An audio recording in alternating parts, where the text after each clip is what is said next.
Hello everyone. उम्मीद करते हैं कि आप लोग बढ़िया होंगे और प्रिपरेशन अच्छे से कर रहे होंगे।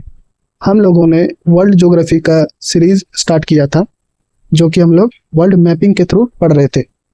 सब कुछ में हम लोगों ने मैप से कवर किया था इसके पिछले वाले वीडियो, जो कि स्पेशली नॉर्थ अमेरिका कंटिनेंट के बारे में था। उनमें जो जो भी देश हैं सबके बारे में हम लोगों ने पढ़ा था। फिर उसका फिजिकल ज्योग्राफी भी पढ़ा था और बढ़िया से कवर किया था, कुछ भी नहीं छूटा था। तो वो हमारा लेक्चर 1 था। अगर आप उस लेक्चर को नहीं देखें तो जाकर एक बार देख लीजिए, क्योंकि वो एक बहुत इंपॉर्टेंट कंटिनेंट है जिससे बहुत सारे क्वेश्चन एग्जाम में बनते हैं। तो जैसा हम लोगों ने पहले पढ़ा उसी तरह आज हमारा ये लेक्चर 2 है, जिसमें कि हम कंटिनेंट साउथ अमेरिका के बारे में कवर करेंगे। ठीक है, तो आइए स्टार्ट करते हैं। तो सबसे पहले हम लोग पढ़ेंगे जो साउथ अमेरिकन कंट्री है उसके फिजिकल ज्योग्राफी के बारे में। तो फिजिकल ज्योग्राफी के बारे में पढ़ते हैं, देखते हैं स्लाइड में क्या है। हाँ, तो देखिए इसमें कहा गया है कि जो साउथ अमेरिकन कंट्री है उसका फिजिकल ज्योग्राफी में जो पहले इंपॉर्टेंट है, जो बेसिक डिटेल उसको देखते हैं। तो इसमें सबसे बड़ा कंट्री कौन सा है? लार्जेस्ट कंट्री ब्राजील है। स्मॉलेस्ट कंट्री सूरीनाम है। ठीक, और फिर सबको पहले हम लोग एक बार देख लेते हैं क्या क्या लिखा है, उसके बाद मैप में इस सेक्शन को एक साथ लोकेट कर लेंगे। तो सबसे पहले क्या है? Largest country Brazil, smallest country Suriname. Equator passes through. Equator किस किस देश से पार होता है? तो 3 देश से पार होता है। किससे किससे? इक्वाडोर, कोलंबिया और ब्राजील। ये किसका बात हो रहा है? तो 0 डिग्री इक्वेटर जिसे हम लोग बोलते हैं। 3 देश से पार होता है, इक्वाडोर, कोलंबिया और ब्राजील। ठीक है, तो फिर देखिए एक तो इक्वेटर देख लिए, और देखिए ये एक कंटिनेंट है जिससे कि इक्वेटर और ट्रॉपिक ऑफ कैप्रिकॉर्न मतलब कि मकर रेखा, ये दोनों पार होता है। तो इक्वेटर का देख लिए किससे किससे पार होता है। ट्रॉपिक ऑफ कैप्रिकॉर्न जो है, ट्रॉपिक ऑफ कैप्रिकॉर्न देखते हैं किससे पार हो रहा है। तो ट्रॉपिक ऑफ जो कैप्रिकॉर्न है, मकर रेखा, टोटल 4 कंट्रीज से, 4 देश से पार होता है। क्या नाम है? तो Chile, Argentina, Paraguay and Brazil. ये 4 देश हैं इससे मकर रेखा गुजरती है। ठीक, अब ये तो सबको मालूम है कि ये बाउंडेड किससे है। तो वेस्ट में पैसिफिक ओशियन, फिर ईस्ट में अटलांटिक ओशियन और नॉर्थ में कैरिबियन सी। ठीक, कैरिबियन सी को हम लोगों ने पिछली बार अच्छे से देखा था कहाँ पर है, क्या है। उसमें जो जो देश हैं उनके बारे में भी, जो कैरिबियन नेशंस हैं उसके बारे में भी हम लोग अच्छे से डिटेल में पढ़े थे। तो अब आप लोग अच्छे से समझ सकते होंगे कि नॉर्थ में कैरिबियन सी है और कहाँ पर है। तो अब इन सबको हम लोग एक एक करके देख लेते हैं। तो largest country Brazil, smallest country Suriname, equator 3 देश से पार होता है, इक्वाडोर, कोलंबिया और ब्राजील। और फिर जो मकर रेखा है, tropic of Capricorn, Chile, Argentina, Paraguay, Brazil. ठीक, इतना हम लोग देख लेते हैं ये सब देश को, उसके बाद आगे बढ़ेंगे। ठीक है, जो फिजियोग्राफिक डिवीजन है उसके बारे में। तो हालांकि ये सब जो कंट्रीज हैं इन्हें हम लोग फिजिकल ज्योग्राफी के मैप में नहीं दिखेगा, तो इसके लिए हम लोग कहाँ पर देखेंगे? तो जो पॉलिटिकल मैप है साउथ अमेरिकन कंट्री का, वहां पर देखते हैं। तो चलिए देख लेते हैं एक बार। हाँ, देखिए ये रहा पॉलिटिकल मैप उसका। तो सबसे पहले ब्राजील आप लोग यहाँ पर देख सकते हैं। ये रहा ब्राजील, जो कि क्या है? साउथ अमेरिकन कंटिनेंट का सबसे बड़ा देश है ब्राजील। ठीक, और सबसे छोटा हम लोगों ने क्या देखा था? सबसे छोटा देश सूरीनाम। तो सूरीनाम कहाँ है? देखिए एक बार हम इसको जूम कर लेते हैं। देखिए यहाँ पर आप देख पा रहे हैं। देखिए, अच्छा पॉइंटर से देखते हैं। देखिए ये रहा, ये जो देश आप देख रहे हैं ये सूरीनाम है। ठीक है, जो कि सबसे छोटा देश है साउथ अमेरिका का। ठीक है, अब देखना था हम लोग को कि इक्वेटर जो था वो 3 देश से पार हो रहे थे इस साउथ अमेरिकन कंटिनेंट में। तो कौन कौन से देश थे? तो यहाँ पर देखिए, ये जो आप देख रहे हैं,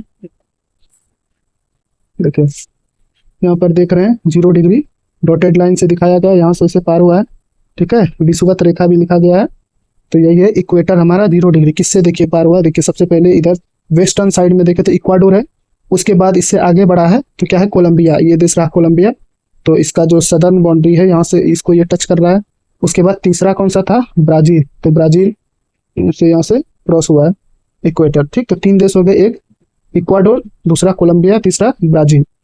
ठीक है, और हम लोगों ने क्या देखा कि ट्रॉपिक ऑफ कैप्रिकॉर्न मतलब कि मकर रेखा जिसको हिंदी में कहते हैं, वो 4 देश से पार हो रहे थे। चार देश कौन कौन से हैं तो देख लेते हैं यहाँ पे। तो देखिए ये जो आप देख रहे हैं डॉटेड लाइन, ठीक है। बाकी जो ऐसे ये सब लाइन है, ये सब क्या है, तो ये सब और अदर लैटिट्यूड्स हैं, ठीक है। जैसे कि ये 10 डिग्री है, ये 20 डिग्री है, लेकिन ये फिर जो डॉटेड लाइन दिखा गया, यहाँ भी आप देख रहे हैं, यहाँ भी देख रहे हैं, तो ये क्या है, स्पेशल लैटिट्यूड को शो कर रहे हैं। जैसे यहाँ पर क्या था, तो ये इक्वेटर था, उसी तरह यहाँ पर ये जो डॉटेड लाइन है, ये क्या है, ट्रॉपिक ऑफ कैप्रिकॉर्न। और वही अगर ट्रॉपिक ऑफ कैंसर का बात करें तो वो जो साउथ अमेरिकन कंटिनेंट है इससे क्रॉस नहीं होता है, पास नहीं करता है, ठीक। तो हम लोगों ने पिछले वीडियो में देखा था कि जो ट्रॉपिक ऑफ कैंसर था वो कहाँ से पार हो रहा था, तो वो मेक्सिको की खाड़ी जो थी, जिसको अब बोलते हैं अमेरिका की खाड़ी, वहां से क्रॉस कर रहा था, ठीक है। तो देख लेते हैं ट्रॉपिक ऑफ कैप्रिकॉर्न 4 देश से जो पार रहा था। देखिए सबसे पहले ये चिली, ये जो लंबा वाला देख रहे हैं वेस्टर्न साइड में, यहाँ से यहाँ तक, ठीक है। ये कौन सा देश है, चिली देश है, ठीक। एक ये देश हो गया, दूसरा कौन सा है, तो अर्जेंटीना, ठीक। ये रहा इसके जस्ट बगल में अर्जेंटीना, इससे भी ये डॉटेड लाइन क्रॉस कर रहा है। तीसरा कौन सा है, देखिए पराग्वे, ये कंट्री रहा पराग्वे, इससे भी क्रॉस कर रहा है। और चौथा ब्राजील, ठीक। तो मतलब ब्राजील दोनों में कॉमन है, ट्रॉपिक ऑफ कैप्रिकॉर्न और इक्वेटर दोनों जो है ब्राजील से क्रॉस करता है। और ये जो 4 देश हैं जिससे ट्रॉपिक ऑफ कैप्रिकॉर्न पास हो रहे हैं वो कौन कौन से, चिली, अर्जेंटीना, पराग्वे और ब्राजील, ठीक। अब क्या देखा था हम लोगों ने स्लाइड में कि ये किस किस ओशियन से घिरे हुए हैं। तो देखिए सबसे पहले हो गया यहाँ पे दक्षिणी प्रशांत महासागर आप लोग देख रहे हैं, ठीक। यहाँ पर देखिए नॉर्थ में है कैरिबियन सी, ठीक। अगर नॉर्थ ईस्ट का बात करें तो यहाँ नॉर्थ अटलांटिक महासागर है, और अगर यहाँ पर साउथ ईस्ट का देखें तो दक्षिणी अटलांटिक महासागर। मतलब अगर ब्रॉड वे में बोले तो ये ईस्ट साइड से किससे मतलब बाउंड्री शेयर कर रहा है, तो अटलांटिक महासागर से, ठीक है। तो अब हम लोग देखेंगे जो साउथ अमेरिकन कंटिनेंट है उसका फिजियोग्राफिक डिवीजन, ठीक, जो कि मेनली फिजिकल ज्योग्राफी में आता है। तो चलिए देखते हैं। मैंने सारा जितना भी इम्पोर्टेंट पॉइंट है सबका कंपाइलेशन किया, आपको कोई भी दिक्कत नहीं होगा, और एग्जाम में लगभग सारे पॉइंट्स आपको इससे देखने को मिल जाएंगे, ठीक। तो देखिए अब देखते हैं। सबसे पहले फिजियोग्राफिक डिवीजन में क्या देखेंगे हम, एंडीज माउंटेन्स के बारे में, जो कि मोस्ट पॉपुलर माउंटेन रेंज है साउथ अमेरिका कंटिनेंट का, और एक तरह से पूरे वर्ल्ड का जो ये एंडीज माउंटेन रेंज है ये लॉन्गेस्ट माउंटेन रेंज है इन एंटायर वर्ल्ड, ठीक है। याद रखना है कि पूरी दुनिया का सबसे बड़ा पर्वत श्रृंखला, सबसे लंबा पर्वत श्रृंखला का बात करें तो एंडीज पर्वत श्रृंखला होता है, ठीक। यहाँ पर देखिए लिखा है largest Continental mountain range in the world, और इसका जो लेंथ है वो भी दे दिया है, 7000 किलोमीटर इसकी लंबाई है, ठीक। अगला पॉइंट क्या है, extends from Venezuela to Chile and Argentina. कहाँ से कहाँ तक फैला है, तो वेनेजुएला इधर न्यूज में भी था, जिसके जो प्रेसिडेंट थे इसको कैप्चर करके ट्रम्प अमेरिका ले गया था। तो वहाँ वेनेजुएला से चिली हम लोगों ने देखा, और अर्जेंटीना भी देखा कि जैसे कि मान लीजिए ये था कंटिनेंट, ठीक, ये था साउथ अमेरिकन कंटिनेंट। ये जो आप यहाँ पर लंबा जैसा देश देख रहे थे वो था चिली, और इसके जस्ट में जो था वो था अर्जेंटीना, ठीक। और बात करें वेनेजुएला को, तो यहाँ पर वेनेजुएला कंट्री इतना बड़ा नहीं है, ऐसे है, ठीक। यहाँ पर वेनेजुएला है, ठीक।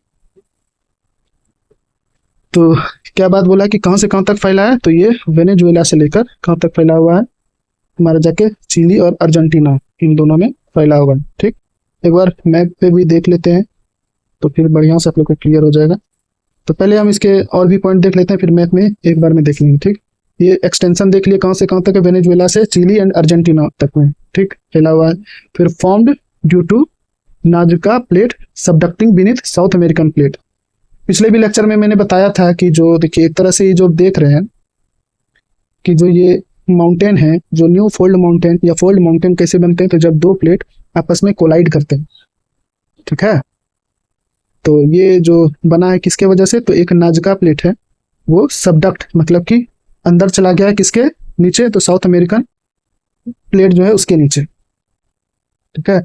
और साउथ अमेरिकन प्लेट जो है तो ये कंटिनेंटल प्लेट हुआ, और जो नाजका प्लेट है ये ओशियानिक प्लेट है, ठीक। तो आप लोग को एक चीज याद रखना है कि जो ओशियानिक प्लेट होता है वो डेंस होते हैं इन कंपेयर्ड टू जो कंटिनेंटल प्लेट होते हैं, ठीक, विद कंपेयर टू।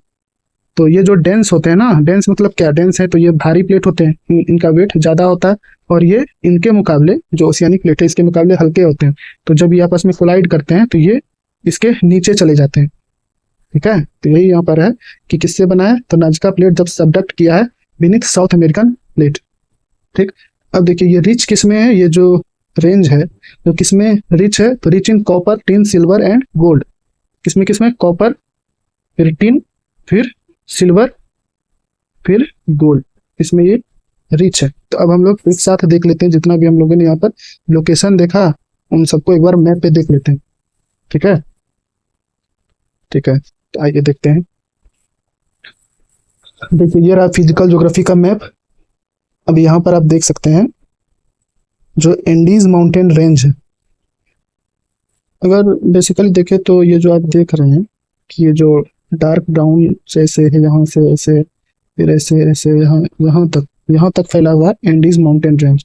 और इसमें जैसे कि हम लोग यहाँ पर देखिए मैप में यहाँ पर देख रहे हैं, देखिए यहाँ पर ये पोर्शन जो आप देख रहे हैं, ये वाला भाग जो देख रहे हैं, तो इसमें देखिए दिखाया गया है कि जो सबसे ज़्यादा डार्क पार्ट है, ठीक है, वो सब हाइट में सबसे ऊंचा है, जैसे कि 6000 मीटर। ठीक, फिर जैसे जैसे ये कलर फेड होता गया है, हल्का होता गया है, मतलब क्या है इसका कि यहाँ पर हाइट कम है। ठीक, यहाँ पर हाइट कम है। ठीक है, तो फिर ये भी हम लोगों ने देख लिया एंडीज माउंटेन रेंज।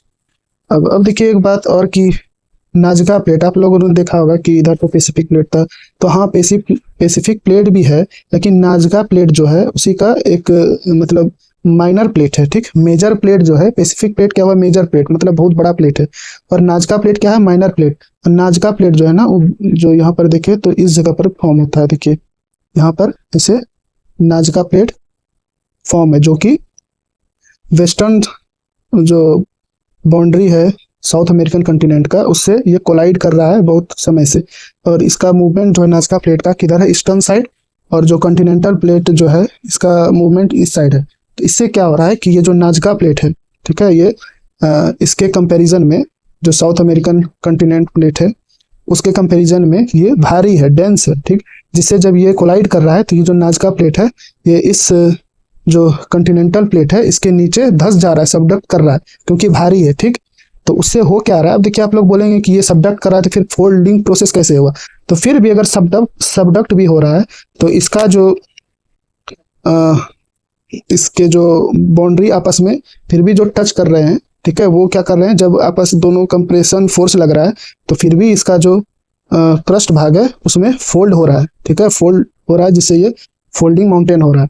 और जब ये नाजका प्लेट सबडक्ट कर रही है तो जो भाग अंदर जा रहा है, ठीक है, वो क्या हो रहा है, हीट और प्रेशर, हाई हीट टेम्परेचर और प्रेशर से वो पिघलकर मैग्मा बना रहा है। फिर वही मैग्मा फिर से यहाँ पर आकर क्या कर रहा है, वोल्केनिक पीक्स भी बना रहा है। जैसे एक पीक है ओजस डेल सलाडो, ठीक है, इसी पर पीक है, वो क्या है, वोल्केनिक, उसको बोल सकते हैं कि हाईएस्ट पीक है एक्टिव वोल्केनो का।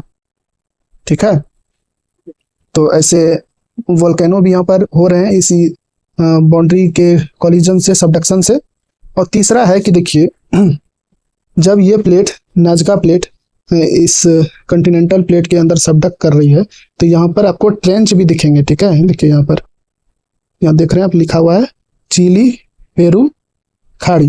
ठीक, ट्रेंच क्या होता है, तो ट्रेंच क्या होता है कि एक गर्त मतलब क्या कि डिप्रेशन, मतलब कि जब ये नाजका प्लेट ये कॉन्टिनेंटल प्लेट के नीचे जा रही है तो यहाँ पर एक डिप्रेशन क्रिएट कर रही है, गर्त का निर्माण कर रही है, जो कि किस नाम से जाना जाता है, चिली पेरू खाई। जहां जहां पर भी कोई एक प्लेट किसी दूसरे प्लेट के नीचे धसेगी, सबडक्ट करेगी, वहां पर आप ये सब चीज देखेंगे। क्या देखेंगे, तो उस जगह पर जो बाउंड्री होता है, प्लेट बाउंड्री, वहां पर आपको दिखेगा, पहला नंबर क्या दिखेगा, सबडक्ट जहां हो रहा है तो वहां पर आपको ट्रेंच दिखेगा, खाई दिखेगा। ठीक, दूसरा नंबर क्या दिखेगा दिखेगा वहां पर, तो वोल्केनोज दिखेंगे आपको वहां पर। ठीक है, बहुत ज्यादा वोल्केनो उस एरिया में आपको दिखेंगे, और वहीं पर आपको ये फोल्ड माउंटेन भी दिखेंगे। ठीक, तो यही था। अब आप लोग को अच्छे से क्लियर हो गया होगा। तो हम लोगों ने देख लिया कि कहाँ से कहाँ तक फैला है। तो ये जो आप देख रहे हैं ये रहा वेनेजुएला। ठीक है, यहाँ पर ऐसे वेनेजुएला है, यहाँ से ऐसे फैला हुआ है। ये रहा आपका, देखिए ये था आपका चिली, जिससे के बगल मतलब ये पतला जैसा है, और इसी के बगल में था अर्जेंटीना। ठीक है, तो इस यहाँ कहाँ से कहाँ तक फैला है, वेनेजुएला से आया है और जाके चिली और अर्जेंटीना तक फैला हुआ है। ठीक है, अब आगे देखते हैं क्या है। अब देखिए इंपॉर्टेंट पीक्स के बारे में देखेंगे। इंपॉर्टेंट पीक्स, किसके पीक्स, किसकी चोटी, तो हमारा जो वर्ल्ड का सबसे लॉन्गेस्ट माउंटेन रेंज है, एंडीज माउंटेन रेंज, उसके सारे इंपॉर्टेंट पीक्स को देखेंगे। तो सबसे पहला है एकांकागुआ। ठीक है, जो कि अर्जेंटीना में है। एकांकागुआ अर्जेंटीना हम लोगों ने अच्छे से देखा कहाँ पर है, तो वहीं पर ये माउंट एकांकागुआ है, जो कि highest peak of Andes mountain range है। Aconcagua, mount Aconcagua. ठीक, ये इसका टाइप क्या है, तो ये नॉन वोल्केनिक है। ठीक है, ये वोल्केनिक प्रोसेस से पीक नहीं बना है, ये क्या है, नॉन वोल्केनिक है। ठीक, तो सेकंड नंबर पे जो पीक है उसका नाम क्या है, ओजस डेल सलाडो। ओजस डेल सलाडो मैंने पहले बताया अभी थोड़ी देर पहले कि ये जो ओजस डेल सलाडो क्या है, हाईएस्ट एक्टिव वोल्केनो। ठीक है, इसका जो फॉर्मेशन है वो वोल्केनिक है। ठीक, और ये कौन सा है, एक्टिव वोल्केनो है। याद रखना है कि ये जो है एक्टिव वोल्केनो है, मतलब कि इसमें अभी भी लावा निकलता है, मैग्मा इससे अभी भी बाहर आता है। ठीक है, और ये क्या है, हाईएस्ट एक्टिव वोल्केनो, एग्जाम में पूछा जाता है। ठीक है, ओजस डेल सलाडो याद रखना कहाँ पर है, तो चिली और अर्जेंटीना के बॉर्डर पर है। ठीक, ये भी पूछा जाता है कहाँ पर है इसका लोकेशन, तो याद रखना है चिली और अर्जेंटीना। हम लोगों ने देखा अभी चिली अर्जेंटीना का जो लोकेशन, यहाँ पर चिली था, एकदम पतला सा स्ट्रिप जैसा ये देश फैला हुआ है। ठीक है, और इसी के जस्ट बगल में अर्जेंटीना था, तो यहीं पर इसके बॉर्डर पर क्या है, ओजस डेल सलाडो। ठीक, अगला देखते हैं पीक कौन सा है, चिम्बराजो। चिम्बराजो जो है ये भी, इसका भी जो ये भी टाइप कौन सा है, वोल्केनिक है, लेकिन किस कौन सा वोल्केनिक, तो ये क्या है, इनएक्टिव वोल्केनो, मतलब इसमें उद्गार जो है, इसमें मैग्मा अभी नहीं आता है। ठीक, डोरमेंट भी बोल सकते हैं इसको, डोरमेंट वोल्केनो। तो ये कहाँ पर है, इक्वाडोर में है। इक्वाडोर भी हम लोगों ने देखा कहाँ पर है, इक्वाडोर, तो वहां से इक्वाडोर से क्या पार हो रहा था, तो इक्वेटर पार होता है इक्वाडोर से। कहाँ कहाँ से पार होता है, इक्वाडोर, कोलंबिया और ब्राजील, ये 3 देश से इक्वेटर पार हो रहा था। और इक्वाडोर कहाँ पर था, तो वेस्टर्न, सबसे वेस्टर्न जो कंट्री था जहाँ से इक्वेटर पार होता है, तो वो इक्वाडोर ही था। तो ये चिम्बराजो कहाँ है, इक्वाडोर में है। तो ये चिम्बराजो जो पीक है, इसके बारे में स्पेशल क्या है वो हम लोग देख लेते हैं कि ये जो चिम्बराजो है ना, ये क्लोजेस्ट पॉइंट, क्या लिखा है कि चिम्बराजो क्या है, closest point on earth to outer space. इसका मतलब क्या है कि ये जो चिम्बराजो पीक है, यहाँ से इसको क्या बोल सकते हैं कि ये सबसे क्लोजेस्ट पॉइंट है, किसके बीच का, तो अर्थ और आउटर स्पेस, जो कि अर्थ से जो आउटर स्पेस का क्लोजेस्ट पॉइंट है।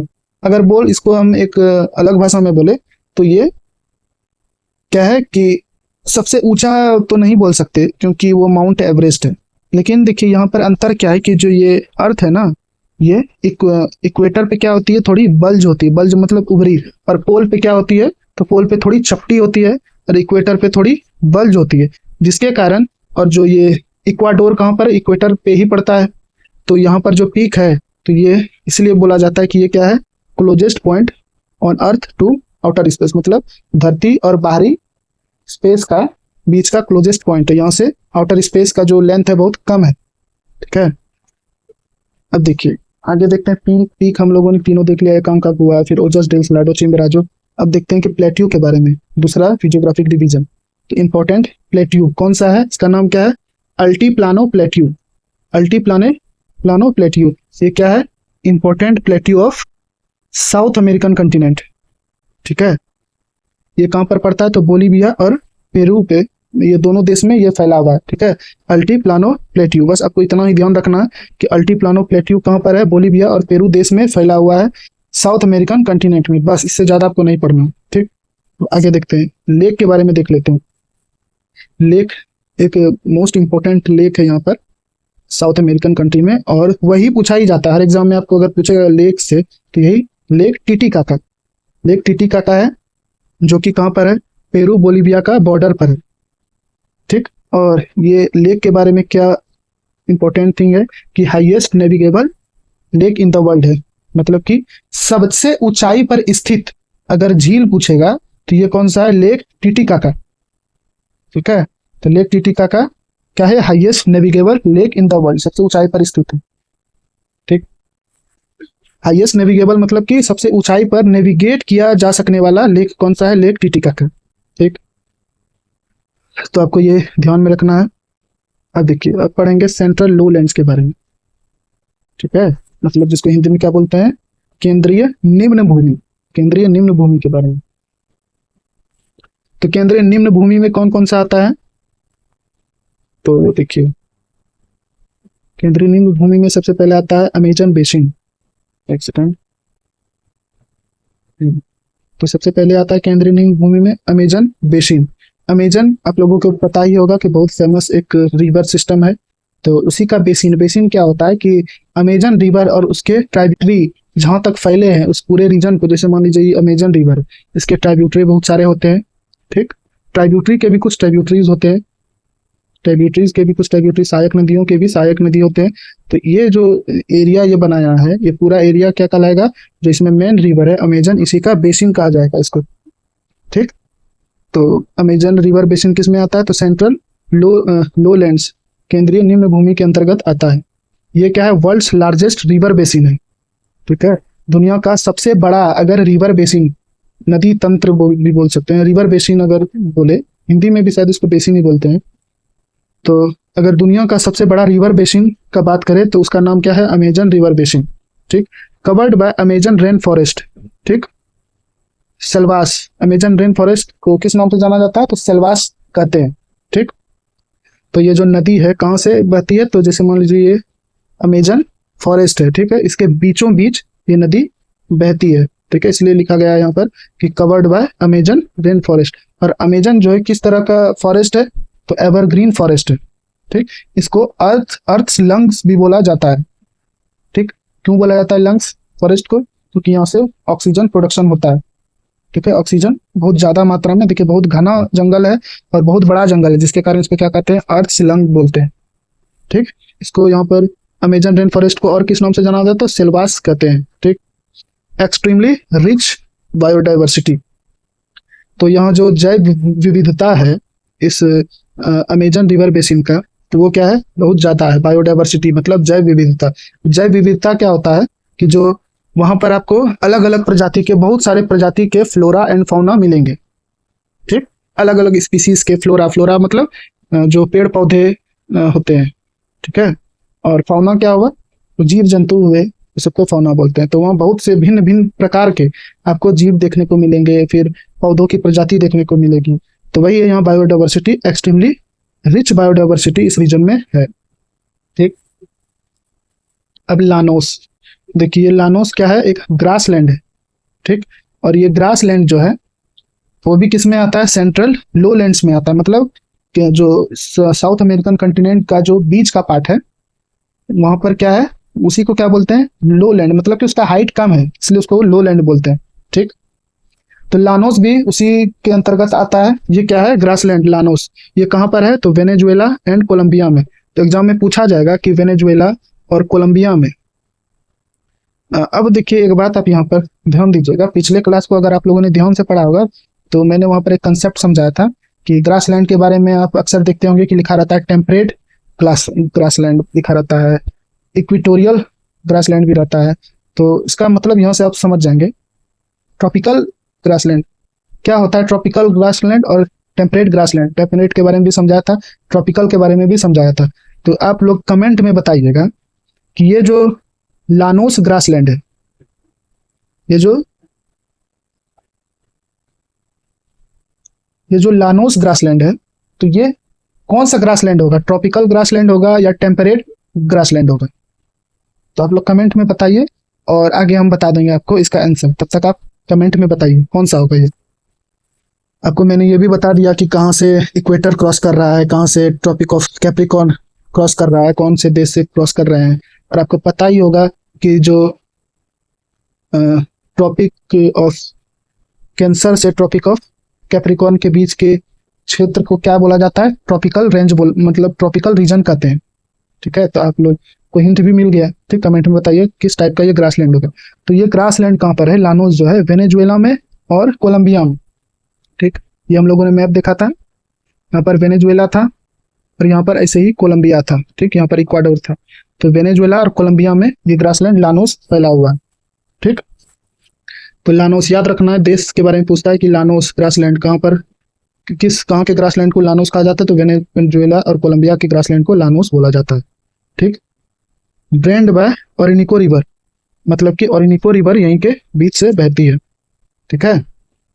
अब तीसरा ग्रासलैंड कौन सा है यहाँ पर, दूसरा ग्रासलैंड कौन सा है, ग्रान चाको। ग्रान चाको कहाँ पर ग्रासलैंड है, तो पराग्वे, बोलिविया और अर्जेंटीना में जो ग्रासलैंड है वो कौन सा है, ग्रान चाको ग्रासलैंड है। ठीक। अब देखिए तीसरा क्या है, तीसरा जो सेंट्रल लोलैंड में आ रहा है वो क्या है, सेंट्रल लोलैंड रीजन में आ रहा है, उसका नाम क्या है, ग्रान चाको। तो ये ग्रान चाको क्या है, तो ये एक तरह का क्या है, एलुवियल प्लेन है। ठीक है। और यहाँ पर क्या होता है, तो ये कहाँ पर फैला हुआ है, तो पराग्वे, बोलिविया और अर्जेंटीना के कुछ क्षेत्रों में ये ग्रान चाको जो एलुवियल प्लेन है यहाँ पर फैला हुआ है। और ये जैसे कि मान लीजिए एंडीज माउंटेन है, तो यहाँ पर ये रीजन है, और पराग्वे रिवर इधर ईस्ट में इसका बहता है। ठीक। अब हम लोगों ने जितना भी पढ़ा, जो जो भी इस स्लाइड में पढ़ा, सबको एक एक करके हम लोग देखते जाते हैं मैप पर। ठीक है। तो आइए देखते हैं मैप पर। देखिए सबसे पहले हम लोग पीक्स देखते हैं जो जो पढ़े हैं हम लोगों ने। तो देखिए यहाँ पर आपका रहा ओजस डेल सलाडो। देखिए यहाँ पर ये आप देख रहे हैं, इतना क्लियर आप लोग को नहीं दिख रहा होगा, लेकिन ये जो पीक है ना ओजस डेल सलाडो, जो हाईएस्ट एक्टिव वोल्केनो था, वो कहाँ पर था, आप लोगों ने देखा था कि जो चिली था और अर्जेंटीना उसी का क्षेत्र में था, उसी के बॉर्डर पर था ओजस डेल सलाडो। देखिए यहाँ से ऐसे, यहाँ पर ऐसे चिली है, इसके जस्ट बगल में ऐसे यहाँ पर अर्जेंटीना है, तो यहाँ पर दोनों के बॉर्डर पर देख रहे हैं ओजस डेल सलाडो पीक है। ठीक। दूसरा हम लोगों ने देखा था अकांकागुआ। ठीक है। अकांकागुआ क्या था, नॉन वोल्केनिक माउंटेन था, और ये कहाँ पर था, ये भी चिली अर्जेंटीना में था। यहाँ पर देखिए अकांकागुआ माउंटेन पीक रहा। फिर तीसरा हम लोगों ने देखा था माउंट कोटोपैक्सी। देखिए इक्वाडोर में देखे थे, जो कि क्या था, closest point between earth and outer space. ठीक। तो इक्वाडोर में था, क्यों ऐसा था, क्योंकि इक्वेटर पर जो इक्वाडोर है वहीं पे था, और जो इक्वेटर पे जो अर्थ होती है थोड़ी बल्ज होती है, जिसके कारण ये आउटर स्पेस से इसका जो लेंथ होता है वो कम होता है। तो यहाँ पर रहा कोटोपैक्सी जो माउंटेन पीक है। ठीक। फिर हम लोगों ने देखा था लेक, टिटिकाका लेक के बारे में। तो यहाँ पर देखिए पेरू और टिटिकाका लेक कहाँ पर था, पेरू और बोलिविया के बॉर्डर पर। तो यहीं पर देखिए पेरू और इसके बगल में बोलिविया, और यहाँ पर आ गया टिटिकाका लेक। ठीक। Highest navigable lake in the world है। ठीक। और देखिए और भी कुछ लेक हैं, लेकिन उतने इंपॉर्टेंट नहीं, ये सब आपको इसी के बारे में मेनली ध्यान रखना है। जैसे एक और लेक इसके बगल में देख सकते हैं, पूछा भी जा सकता है, पूपो झील। पूपो झील कहाँ पर है, तो लेक टिटिकाका के बगल में आप लोग देख रहे हैं यहाँ पर पूपो झील है। ठीक। वैसे ही सब पूछा नहीं जाएगा, आपको इसी लेक के बारे में ध्यान में रखना, यही पूछा जाता है। ठीक। फिर हम लोगों ने देखा था सेंट्रल लोलैंड। सेंट्रल लोलैंड में हम लोगों ने सबसे पहले देखा था अमेजन रिवर बेसिन। ठीक। तो यहाँ पर देखिए अमेजन, ये जो यहाँ पर आप देख रहे हैं, थोड़ा जूम कर देते हैं। देखिए ये जो आप देख रहे हैं, ये रिवर जो आप देख रहे हैं, इससे यहाँ से यहाँ तक गया हुआ है, ये कौन सा है, अमेजन रिवर। यही है अमेजन रिवर, जो कि एक बोल सकते हैं कि पूरे दुनिया में सबसे मतलब मोस्ट इम्पोर्टेंट रिवर है अमेजन रिवर सिस्टम। ठीक है। ये अमेजन रिवर का जो ओरिजिन कहाँ पर है, तो यहाँ पर, यहाँ से निकलती है Amazon river Andes mountain range से, और ऐसे ऐसे चलती है, फिर ये जाकर कहाँ पर ड्रेन होती है, इसका मुहाना कहाँ पर है, तो उत्तरी अटलांटिक महासागर में इसका मुहाना है। ठीक। अब इसके जो आसपास में आप देख रहे हैं, देखिए ये क्या है, ऐसे जो ग्रीन ग्रीन में आप देख रहे हैं, ये क्या है, अमेजन रेन फॉरेस्ट, यही है। ठीक। इसी को और किस नाम से जाना जाता है, तो सिल्वास नाम से जाना जाता है। अब देखिए सिल्वास क्या है, असल में जो पोर्तुगीज और स्पेनिश पीपल होते हैं, इन देश के जो लोग होते हैं, उनके भाषा में जो जंगल है, ठीक है, फॉरेस्ट को क्या कहा जाता है, सिल्वास कहा जाता है। ठीक है। ये लोग इनके भाषा में जंगल को, फॉरेस्ट को सिल्वास कहते हैं, तो इसलिए इसको सिल्वास भी कहा जाता है। ठीक है। Amazon rain forest. ठीक। ये भी हम लोगों ने देख लिया। फिर क्या देखा था हम लोगों ने, सेंट्रल लोलैंड में लानोस देखा था। देखिए यहाँ पर आप देख रहे हैं लानोस। ठीक है। लानोस जो है ये क्या था, ग्रास लैंड था। ठीक। तो ये रीजन है लानोस का, और ओरिनिको रिवर देखिए यहीं से गुजर रहा है, और लिखा था ना ड्रेन्ड बाय ओरिनिको रिवर, मतलब कि ओरिनिको रिवर से इधर ड्रेन होता है। ठीक। इतना हम लोगों ने देख लिया, और क्या देखना था इसमें, हाँ, ग्रान चाको। ग्रान चाको का रीजन क्या था? तो देखिए यहाँ पर ये जो आप देख रहे हैं, देखिए यहाँ लिखा हुआ है ग्रान चाको। ठीक, ग्रान चाको जो है ये क्या है? एलुवियल प्लेन है। ठीक है, और इस रीजन में क्या पाया जाता है? तो ड्राई फॉरेस्ट पाया जाता है। ठीक है, और ये किस किस देश में फैला हुआ है? तो यहाँ पर देखिए ये रहा आपका अर्जेंटीना के कुछ भाग में फैला हुआ है, पैराग्वे और बोलीविया और पैराग्वे, इन 3 जगह ये ग्रान चाको फैला हुआ है। ठीक, ये क्या है? एक तरह का प्लेन है, एलुवियल प्लेन है। ठीक है, पैराग्वे रिवर यहीं से क्रॉस करती है। ठीक है, इसके बगल से, इस साइड से मतलब क्रॉस करती है पैराग्वे रिवर। ठीक, अब अच्छा एक बार देखिए, और इसको लानोस को रिवाइज कर लेते हैं, क्योंकि एग्जाम में स्पेशली आपको पूछा जाएगा कि किस देश में जो ग्रासलैंड है उसको कहते हैं लानोस, किस देश के ग्रासलैंड को लानोस कहते हैं। तो ये रहा आपका लानोस, बगल में ओरिनिको रिवर है जो कि जाकर कहाँ गिर रही है? उत्तरी अटलांटिक महासागर में गिरती है। तो यहाँ पर आपका क्या है? तो यहाँ पर देखिए, यहाँ पर आपका ये था आपका कोलंबिया, यहाँ पर इसे है कोलंबिया। ठीक, और इसके बगल में मतलब ये नहीं, देखिए ये रहा आपका वेनेजुएला। ठीक है, वेनेजुएला ये रहा, मतलब यहाँ पे से वेनेजुएला रहा और यहाँ पर कोलंबिया है। ठीक है, कोलंबिया यहाँ पे, और यहाँ पर आपका क्या था? इक्वाडोर था यहीं से आपका, और ये रहा ब्राजील, इधर था गुयाना, और ये यहाँ पर था सूरीनाम, गुयाना और फ्रेंच गुयाना था ना। तो याद रखना है कि जो सेल्वास है कहाँ कहाँ से, किस किस देश में है? तो कोलंबिया और यहाँ पर। ठीक है, तो आगे बढ़ जाते हैं, किसमें था? कोलंबिया और क्या नाम था इस देश का? तो देखिए लानोस जो है, लानोस जो है कहाँ पर फैला था? तो ये रहा वेनेजुएला और ये रहा कोलंबिया, इस दोनों देश में आता है लानोस ग्रासलैंड। ठीक, तो अब हम लोग आगे बढ़ते हैं, सारा सब कुछ हम लोगों ने देख लिया, अब आगे देखते हैं। वैसे देखिए यहाँ पर पंपास भी है। ठीक, पंपास ग्रासलैंड है।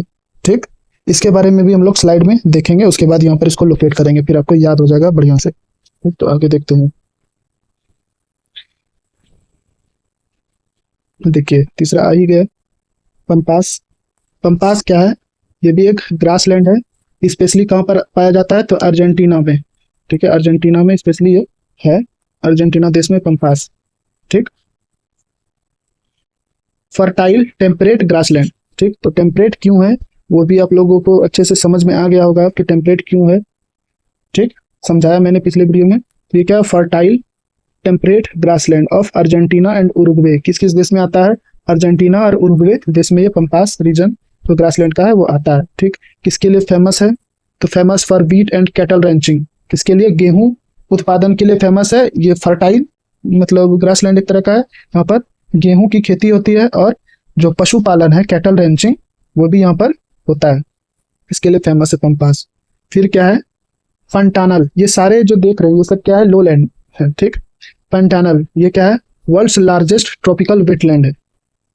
याद रखना है, पंटानल क्या है? World's largest tropical wetland. Wetland आप लोगों को मालूम होगा क्या होता है वेटलैंड। तो ये वेटलैंड मतलब इसका इंपॉर्टेंस क्या है? तो ये किसके लिए इंपॉर्टेंस है? बायोडाइवर्सिटी के लिए इंपॉर्टेंट है। ठीक है, वेटलैंड है, ये क्या है? वर्ल्ड लार्जेस्ट वेटलैंड, ये इंपॉर्टेंट है, याद रखना है। आपको क्वेश्चन में पूछा जा सकता है कि दुनिया का सबसे बड़ा जो वेटलैंड है, ठीक, वो कौन सा है? क्या नाम है उसका? पेंटानल नाम है उसका। ठीक, रामसर कन्वेंशन जो था ईरान में जो हुआ था वो यही वेटलैंड को इसी के बारे में होता है। वेटलैंड को हिंदी में क्या कहा जाता है? आर्द्र भूमि।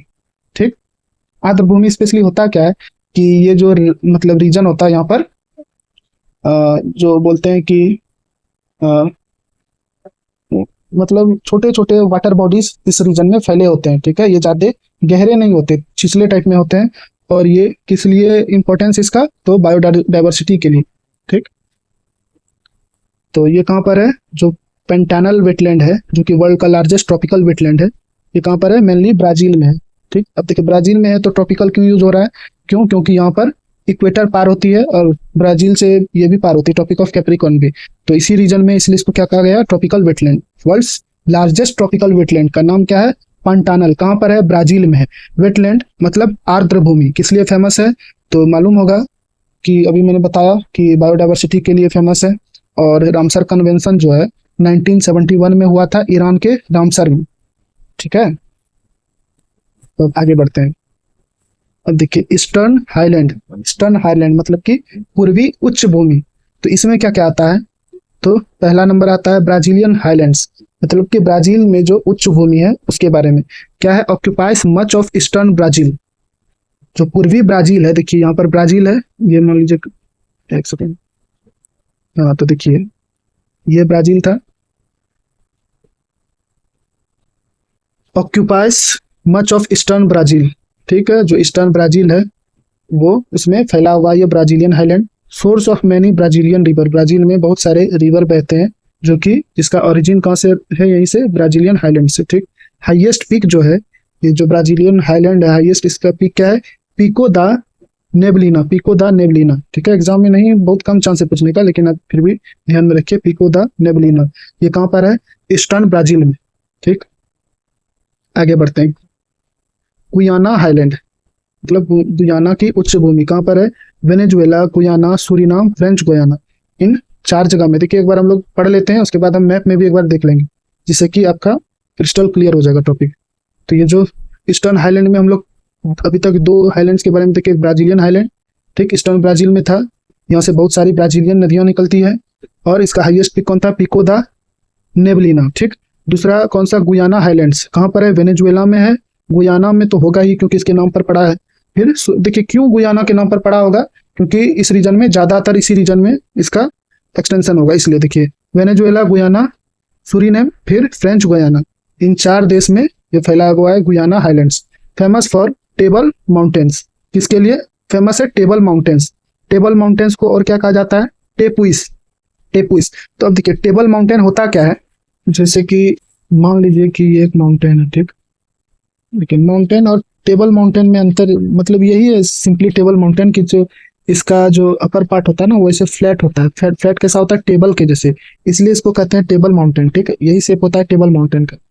ठीक, तो टेबल माउंटेन क्या होते हैं, वो माउंटेन्स जिसके जो पीक होते हैं वो फ्लैट होते हैं इस तरह और फैले होते हैं, ठीक, एक्सटेंडेड होते हैं, इसी को बोलते हैं टेबल माउंटेन। ठीक, तो अब ये हम मैप पे देख लेते हैं कि जो ब्राजीलियन हाईलैंड है और गुयाना हाईलैंड कहाँ पर है। तो देखिए ब्राजीलियन हाईलैंड पूरी तरह से ब्राजील में था, ईस्टर्न ब्राजील में, हाईएस्ट पीक पिको दा नेबलिना था। ठीक, बहुत सारे ब्राजीलियन रिवर निकलते थे। गुयाना हाईलैंड के बारे में क्या पढ़े, वेनेजुएला में है, गुयाना में है, सूरीनाम, फिर फ्रेंच गुयाना में। ठीक, फेमस किसके लिए, टेबल माउंटेन के लिए। अब मैप पे देख लेते हैं कहाँ पर है ये हाईलैंड्स। ठीक, तो देखिए ये जो आप रीजन देख रहे हैं, देखिए यहाँ पर आप इसे हम कर देते हैं, ये जो देख रहे हैं आप रीजन, ये ब्राजील है। ठीक, देखिए यहाँ पर लिखा हुआ भी है कि ये मान लीजिए ऐसे ब्राजील है ऐसे। ठीक, और यहाँ पर आप देखिए ऐसे पॉइंटर से दिखाते हैं, ये जो आप देख रहे हैं यहाँ पर देखिए ब्राजीलियन उच्च भूमि है ना, ब्राजीलियन उच्च भूमि, ये जो आप देख रहे हैं यहाँ से यहाँ तक ये क्या फैला हुआ है, ब्राजीलियन उच्च भूमि यहाँ पर है। ठीक, अब गुयाना उच्च भूमि, तो ये जो आप रीजन देख रहे हैं ये क्या है, गुयाना उच्च भूमि का रीजन। देखिए यहाँ पर क्या था, कोलंबिया था, नहीं सॉरी वेनेजुएला। देखिए कोलंबिया इस साइड में, कोलंबिया से शुरू होता है, कोलंबिया, फिर वेनेजुएला, फिर गुयाना, फिर सूरीनाम था, फिर फ्रेंच गुयाना था। ठीक, तो इस चारों देश में ये फैला हुआ है गुयाना उच्च भूमि। ठीक, सबसे ज्यादा इसका जो रीजन है कहाँ पर है, तो यहाँ पर है गुयाना कंट्री, यहीं पर ये फैला हुआ है। ठीक, ये भी हम लोगों ने देख लिया। तो अब आगे बढ़ते हैं, जल्दी जल्दी करते हैं नहीं तो बहुत लंबा वीडियो बन जाता है। तो देखिए यहाँ तक हम लोगों का कंप्लीट हो गया। अब आगे बढ़ जाते हैं। देखिए एंजल फॉल्स, एंजल फॉल्स ये तो आप लोगों ने बहुत बार सुना होगा और बहुत इंपॉर्टेंट भी है। एंजल फॉल्स कहाँ है, तो लोकेटेड इन वेनेजुएला, वेनेजुएला में है। वेनेजुएला तो रीजन आप लोग देखे होंगे कहाँ पर है, और भी देखेंगे हम लोग आगे जब पॉलिटिकल मैप देखेंगे ना, तो हर एक देश को ऐसे देखेंगे कि वो याद हो जाएगा आपको। ठीक, तो जब भी आप कहीं न्यूज में या कहीं भी एग्जाम में कोई भी आपसे पूछेगा या आप नाम सुनेंगे साउथ अमेरिकन देश के बारे में, तो आपको यही मैप जो है वो दिमाग में आ जाएगा। ठीक, तो देखिए जो एंजल फॉल्स है कहाँ पर है, वेनेजुएला में, highest uninterrupted waterfall in the world. जो वर्ल्ड का जो सबसे ऊंचा अनइंटरप्टेड फॉल्स है वो कौन सा है, तो उसका नाम है एंजल फॉल्स, हाईएस्ट फॉल। ठीक है, और आप लोग कमेंट में बताइए कि एंजल फॉल्स जो है वो किस रिवर पर बना हुआ है, एंजल फॉल्स किस रिवर पर बना हुआ है। ठीक है, हम इसका आंसर आगे देंगे। तब तक आप कमेंट कीजिए, क्योंकि ये बहुत फेमस है और बहुत बार एग्जाम में पूछा जा चुका है, और ये सबसे ज़्यादा यही पूछा जाता है कि किस रिवर पर बना है और किस देश में है। ठीक, तो अगला आप देखिए, इंपॉर्टेंट रिवर्स के बारे में पढ़ेंगे। तो अमेजन रिवर के बारे में हम लोगों ने देख ही लिया, डिटेल में देख लिया कि कहाँ से निकल रहा था। तो जो एंडीज माउंटेन रेंज था वहीं से निकल रहा था, और ये जो है वर्ल्ड्स लार्जेस्ट रिवर बेसिन है। कहाँ पर ड्रेन हो रहा था? तो नॉर्थ अटलांटिक ओशियन में ये ड्रेन हो रहा था। ठीक, इसी के अगल बगल में क्या था? तो अमेजन एवरग्रीन फॉरेस्ट, जिसको सेल्वास भी कहते हैं। और सेल्वास क्यों कहा जाता है? तो स्पेनिश और पोर्तुगीज जो है वो लोग जंगल को, फॉरेस्ट को क्या कहते हैं? सेल्वास बोलते हैं, इसलिए इसका नाम सेल्वास पड़ा है। World's largest river basin by discharge, ठीक, अपवाह तंत्र के मामले में। ठीक है, फिर ओरिजिन क्या है? एंडीज माउंटेन रेंज पेरू देश से, पेरू देश में जो एंडीज माउंटेन रेंज का पार्ट है वहीं से इसका ओरिजिन है अमेजन रिवर का। और माउथ कहाँ है? अटलांटिक ओशियन में। ठीक, दूसरा आता है ओरिनिको रिवर। ओरिनिको रिवर के बारे में हम लोग क्या पढ़े थे कि जो ये ओरिनिको रिवर के बारे में क्या पढ़े थे कि जो एक सेंट्रल लोलैंड के रीजन में जो आ रहा था, एक ग्रास लैंड था जिसका नाम क्या था? लानोस। लानोस कहाँ पर था? किस देश में? कोलंबिया और वेनेजुएला देश में फैला हुआ था। उसी को ड्रेन करती थी ओरिनिको रिवर। ठीक, तो फॉलोज थ्रू वेनेजुएला देश से ये बहती है, और कहाँ गिरती है? तो अटलांटिक महासागर में गिरती है, नॉर्थ अटलांटिक में। ठीक, अगर स्पेसिफिकली बोले तो कैरिबियन सी रीजन में ये ड्रेन करती है। ड्रेन्स लानोस ग्रासलैंड को ये पानी देती है। ठीक, तीसरा कौन सा है? Paraguay river. पराग्वे रिवर वही जो कि ग्रांड चाको एलुवियल प्लेन के बारे में हम लोगों ने पढ़ा था। तो उसी के ईस्टर्न साइड से ये पराग्वे रिवर बहती है, फ्लोज थ्रू पेंटानल रीजन। ठीक, पेंटानल रीजन से बहती है। और ठीक है, इतना इसके बारे में पढ़ना काफी है। पेंटानल रीजन हम लोगों ने देखा था क्या था? पेंटानल रीजन पहले तो ये जो पेंटानल रीजन था वो था कहाँ पर? तो ब्राजील में था। और क्या था ये? World's largest wetland site, tropical wetland site था, जो कि मेनली ब्राजील में था। ठीक, तो जो ये पराग्वे रिवर जो है वही पेंटानल रीजन से बहती है। और फिर एक और है रिवर जिसका नाम है पराना रिवर। ये उतना इंपॉर्टेंट नहीं है। तो ये क्या है? Major river in south eastern region. तो याद रखना है पराना रिवर कहाँ पर है? तो साउथ अमेरिका में पराना रिवर भी है। तो आगे बढ़ते हैं। अब देखिए, डेजर्ट के बारे में पढ़ेंगे, जो कि बहुत बार एग्जाम में पूछा जाता है। अटकामा डेजर्ट, कम से कम 100 बार आप लोग सुने होंगे। अटकामा डेजर्ट कहाँ है? क्वेश्चन भी देखे होंगे। पेंटागोनियन डेजर्ट या पेंटागोनियन मरुस्थल के बारे में भी आप लोगों ने सुना होगा बहुत बार। तो देखते हैं एक एक करके। तो पहले अटकामा डेजर्ट कहाँ पर है? चिली में है। ठीक है, world's driest hot desert influenced by the Humboldt current. ठीक, देखिए अटकामा डेजर्ट क्या? वर्ल्ड्स ड्राइएस्ट, मतलब कि दुनिया का जो सबसे बोल सकते हैं कि सबसे ज्यादा सूखा, ठीक है, डेजर्ट मरुस्थल कौन सा है? Atacama desert. ठीक, ये कौन सा है? Atacama desert. वर्ल्ड्स ड्राइएस्ट, सबसे सूखा, दुनिया में सबसे सूखा अगर बोलेंगे जो डेजर्ट है वो है अटकामा डेजर्ट। ठीक, पानी का नामो निशान आपको यहाँ नहीं दिखेगा, कहीं नहीं दिखेगा। और इसका जो रीजन है वो पूरा ड्राई होता है। ठीक, आपके शरीर से भी पानी खींच लेगा। Influenced by Humboldt current and Andes rain shadow. अगर स्पेसिफिकली देखें तो ये जो अटकामा डेजर्ट का फॉर्मेशन के बारे में बताया गया है कि जो हम्बोल्ट करंट है जो कि इसी के पास में बहती है, उसके बारे में भी हम लोग आगे पढ़ेंगे, हम्बोल्ट करंट के बारे में। और फिर एंडीज रेन शैडो एरिया में ये अटकामा डेजर्ट पड़ता है, इसलिए इसका फॉर्मेशन हुआ है। रेन शैडो रीजन क्या होता है कि ऐसा रीजन जो कि माउंटेन के बगल में होता है। तो जैसे कि मान लीजिए कि ये माउंटेन है। ठीक, अब यहाँ से मान लीजिए हवा बह रही है, तो ये जैसे मान लीजिए ऐसे ऊंचा है। ठीक, तो ऐसे मान लीजिए चढ़ा इसका स्लोप पर, और जब ये हाइट में ऊपर उठती है तो हवा थोड़ी ठंडी हो जाती है, जिससे कि इसका जो मॉइस्चर रिटेन करने का कैपेसिटी वो कम हो जाता है और यहाँ पर वर्षा करा देती है। ठीक है, तो ये जो रीजन बनता है इसके बगल में वो रेन शैडो रीजन बन जाता है। ठीक, यहाँ पर बारिश नहीं हो पाती, यहाँ पर पानी नहीं पड़ती। इंडिया में भी है जो कि तमिलनाडु रीजन में पड़ता है। ठीक है, वो रेन शैडो एरिया में पड़ता है। ठीक है, तो आगे अब देखते हैं ये जो अटकामा डेजर्ट है किस में रिच है? तो rich in copper and lithium. Copper and lithium में रिच है। फिर दूसरा कौन सा डेजर्ट है, पेंटागोनियन मरुस्थल, पेंटागोनियन डेजर्ट। ये कहाँ पड़ता है, अर्जेंटीना में पड़ता है। Largest desert in South America, South America का सबसे बड़ा डेजर्ट कौन सा है, पेंटागोनिया डेजर्ट। एक cold desert formed due to Andes rain shadow effect, ये भी क्या है, एक कोल्ड डेजर्ट है। क्यों बना है, तो इसमें भी एक सेम रीजन क्या है कि ये रीजन जो है पेंटागोनियन रीजन, ये किस रीजन में पड़ता है, तो एंडीज माउंटेन रेंज जो है इसके वर्षा छाया क्षेत्र में पड़ता है, इसलिए यहाँ ये भी फॉर्मेशन इसका हुआ है।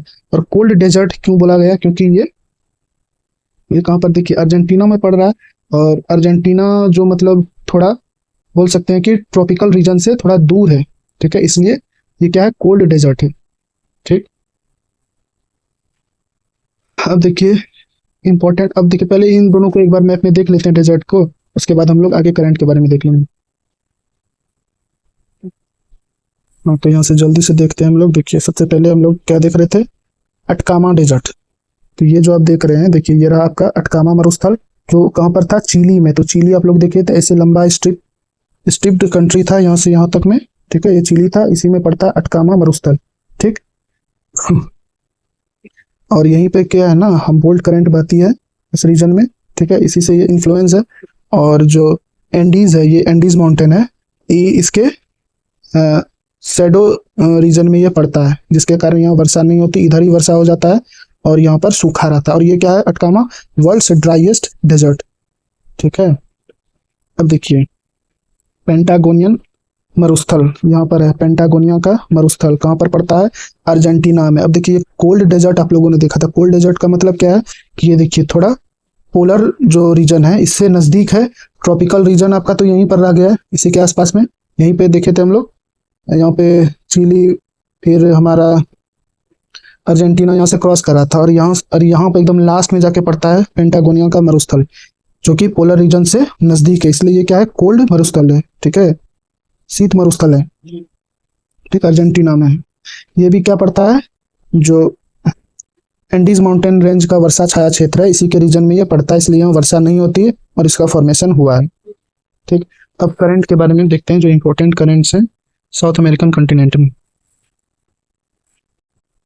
देखिए हम्बोल्ट करंट, जिसको और किस नाम से जाना जाता है, पेरू करंट। याद रखिएगा कि पेरू करंट, ऐसा पूछा जा सकता है कि पेरू करंट को किस और नाम से जाना जाता है, तो हम्बोल्ट करंट, या ऐसे पूछ देगा हम्बोल्ट करंट को और किस नाम से लोकल लैंग्वेज में जाना जाता है, मतलब स्थानीय क्षेत्र में किस नाम से, पेरू करंट के नाम से जाना जाता है। तो ये कौन किस टाइप का है, कोल्ड करंट है। ठीक है, ठंडी जलधारा है, flows northward along Chile and Peru. तो चिली और जो पेरू है उसके नॉर्थवर्ड, मतलब नॉर्थ डायरेक्शन में ये बहता है। रेस्पॉन्सिबल फॉर, किसके लिए रेस्पॉन्सिबल है, अटकामा डेजर्ट के लिए। हम लोगों ने देखा कि अटकामा डेजर्ट के लिए ये फेमस है, और रिच फिशिंग ग्राउंड। ठीक, तो रिच फिशिंग ग्राउंड के लिए भी फेमस है ये। ठीक, दूसरा कौन सा है, Brazil current. Brazil current Brazil के पास में बहती है, ये कौन सा है, वार्म करंट। ठीक है, कौन सा वार्म करंट है, गर्म करंट है, मतलब गर्म जलधारा है। कहाँ पर बहती है, तो अलोंग ईस्टर्न ब्राजील, ब्राजील के ईस्ट साइड में बहती है, गर्म जलधारा है। ठीक, फिर तीसरा है फॉकलैंड, बहुत बार आप लोगों ने सुना होगा। ठीक, इसको और किस नाम से जाना जाता है, तो मालविनास नाम से भी जाना जाता है, मालविनास करंट। फॉकलैंड ये किस टाइप का है, तो कोल्ड करंट है। फॉकलैंड एक कोल्ड करंट है, कहाँ पर बहता है, तो नियर अर्जेंटीना के पास। आपको ये प्लेस याद रखना कि कहाँ पर बहता है। तो हम्बोल्ट कहाँ पर बह रहा था, तो पेरू रीजन में, चिली और पेरू के पास में बहता है। ब्राजील करंट नाम में ही है, ब्राजील, ईस्टर्न ब्राजील में बहता है। और लास्ट में फॉकलैंड करंट जो है वो अर्जेंटीना के पास में बहता है। ठीक है, अब हम लोग एक बार ये जो 3 करंट हम लोगों ने देखा, इसको एक बार मैप पे देख लेते हैं, क्या रीजन है इसका, किस रीजन में ये बहता है। ठीक, तो बस आपको ये ध्यान में रखना है कि हम्बोल्ट कहाँ पर बहता है, चिली और पेरू रीजन में। फिर ब्राजील करंट कहाँ बह रहा था, ईस्टर्न ब्राजील में। और फॉकलैंड नियर अर्जेंटीना के पास में। फॉकलैंड कौन सा था, कोल्ड करंट था।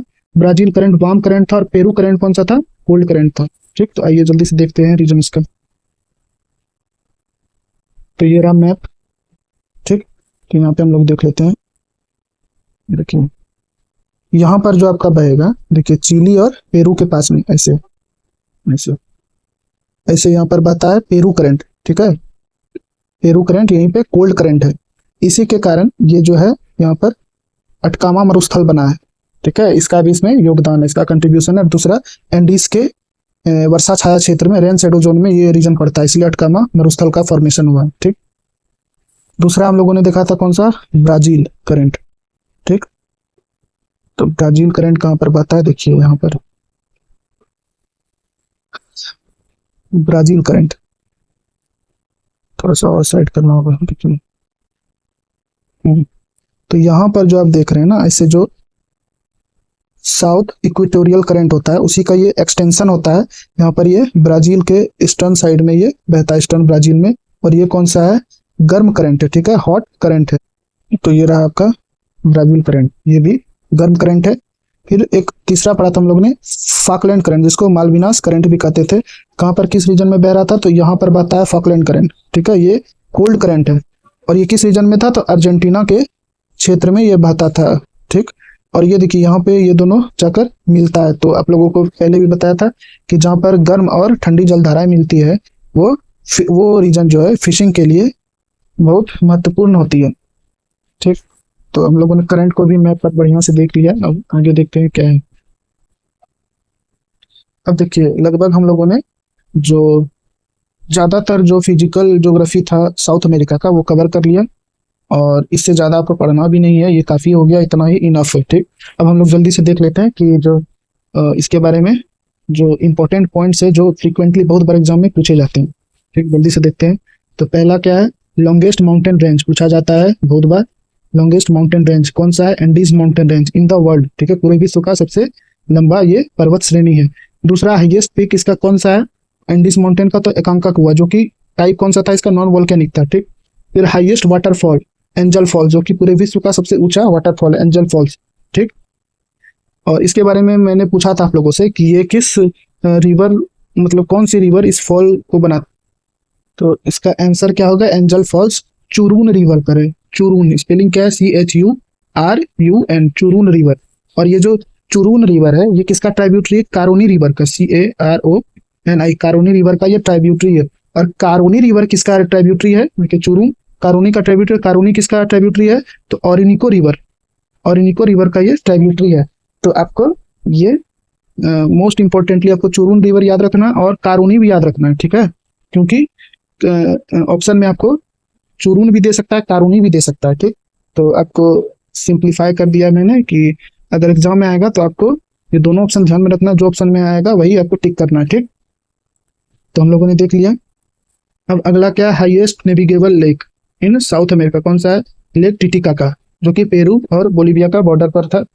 ठीक, फिर लार्जेस्ट रिवर बेसिन अमेजन है। ठीक, largest rain forest Amazon rain forest है। Driest desert Atacama desert. ठीक, ये सब आप लोगों ने यहाँ तक जो देखा ये क्या है, पूरे विश्व का, वर्ल्ड्स इसके सबके आगे में आप जोड़ लीजिएगा, वर्ल्ड्स। ठीक, तो ड्राइएस्ट डेजर्ट अटकामा डेजर्ट। फिर क्या है, लार्जेस्ट ट्रॉपिकल वेटलैंड, सारा जितना भी आप देख रहे हैं सब वर्ल्ड्स का, world's largest tropical wetland Pantanal वहां पर था, ब्राजील में था। ठीक, फिर ग्रासलैंड ऑफ अर्जेंटीना किस नाम से जाना जाता है, पंपास के नाम से। ठीक, याद हम लोगों ने पढ़ा था, पंपास किस टाइप का था, तो ये टेम्परेट ग्रासलैंड था। ठीक, ग्रासलैंड ऑफ वेनेजुएला और कोलंबिया, ऐसे ही एग्जाम में आएगा कि वेनेजुएला और कोलंबिया के ग्रासलैंड को किस नाम से जाना जाता है, लानोस। तो देखिए इंपॉर्टेंट कोल्ड करंट, हम बोल्ट करंट हम लोगों ने पढ़ा, बोल्ट करंट कहाँ पर था, इसको किस नाम से जाना जाता था, पेरू करंट नाम से भी जाना जाता था। किस साइड में बह रहा था, तो ईस्टर्न साइड में, चिली और पेरू के पास में बह रहा था, गर्म करंट था। ठीक है, फिर important warm current Brazil current, जो कि ब्राजील के क्षेत्र में बह रहा था, जो कि साउथ साउथ इक्वेटोरियल करंट का एक्सटेंशन था। फिर क्या है, Rio de la Plata found by Parana and Uruguay river. Rio de la Plata क्या है, एस्चुअरी है। ठीक है, एस्चुअरी है, जो कि किस रिवर्स के कन्फ्लुएंस से बन रहा है, पाराना रिवर और उरुग्वे रिवर के कन्फ्लुएंस से बन रहा है। देखिए एस्चुअरी क्या होता है, तो एस्चुअरी जब फ्रेश वाटर रिवर्स जो होती है, मतलब मीठे जल की नदियां जब मिलती है जाकर समुद्र में, तो एक छोटे से रीजन में क्या होता है, वहां पर जो फ्रेश वाटर है और साल्ट वाटर दोनों जो मिलता है, तो उस रीजन में एस्टुअरी फॉर्म होता है, एस्टुअरी उस रीजन को बोला जाता है। ठीक है, तो ये फेमस एस्टुअरी है रियो डे ला प्लाटा, किसके कन्फ्लुएंस से बन रही है, पाराना और उरुग्वे रिवर कन्फ्लुएंस से बन रही है। ठीक है, मैप में भी देख लेते हैं, हो सकता है मैप में दिया रहे एस्टुअरी के बारे में, तो सब कुछ देखे तो इसको भी देख ही लेते हैं। तो देखिए यहाँ पर देख रहे हैं आप,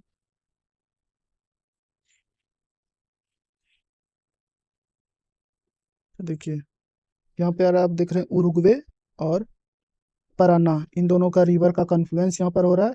और ये जो क्या बोलते हैं एनक्लोज्ड रीजन देख रहे हैं, यहीं पे क्या है, ये मीठा जल इस समुद्र का जो खारा जल से मिल रहा है और यहाँ पर एस्चुअरी फॉर्म कर रही है। ठीक, तो यही हो गया फेमस एस्चुअरी जिसका नाम है रियो डे ला प्लाटा। ठीक, तो हम लोगों ने सारा फिजिकल ज्योग्राफी जो है वो कवर कर लिया, हर एक चीज देख लिया हम लोगों ने जो एग्जाम में पूछा जाता है, मोस्ट इंपॉर्टेंट फैक्ट्स। अब हम लोग क्या पढ़ेंगे, तो अब आगे हम लोग पढ़ेंगे मेजर कंट्रीज। फिजिकल देख लिया, तो अब हम लोगों ने पॉलिटिकल मैप जो है साउथ अमेरिकन कंटिनेंट का वो देखना है। और इसमें जितने भी मेजर कंट्रीज हैं, मोस्टली जितने भी मेजर क्या सारे जितने कंट्रीज हैं, कितने लगभग 12-13 कंट्रीज हैं, सबके बारे में देख ही लेंगे जल्दी जल्दी। और हम लोग को ज़्यादा डिटेल में नहीं देखना, बस देखते जाना है कंट्री, उसका लोकेशन क्या है, उसका कैपिटल क्या है। ठीक है, कैपिटल आपको सबका याद नहीं रखना है, बस एक बार आप देख लेंगे और जो न्यूज़ में रहेगा उसको बस याद कर लेना है। और सबका लोकेशन देख लेंगे, और फिर जो उस देश के बारे में इम्पोर्टेंट होगा, मोस्ट इम्पोर्टेंट थिंग या जो स्पेशल थिंग होगा उसके बारे में, या जिसके लिए वो देश जाना जाता है, बस उसके बारे में जल्दी से हम लोग देख लेंगे। और फिर हमारा साउथ अमेरिकन कंटिनेंट जो होगा वो पूरा अच्छे से कवर हो जाएगा एग्जाम के पॉइंट ऑफ व्यू से। ठीक है, तो आइए देखते हैं।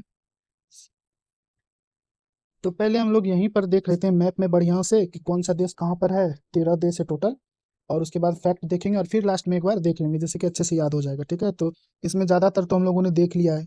ठीक, और कुछ कुछ छूट गया उसी को देखना है। ठीक, तो देखिए सबसे पहले यहाँ से हम लोग स्टार्ट करते हैं।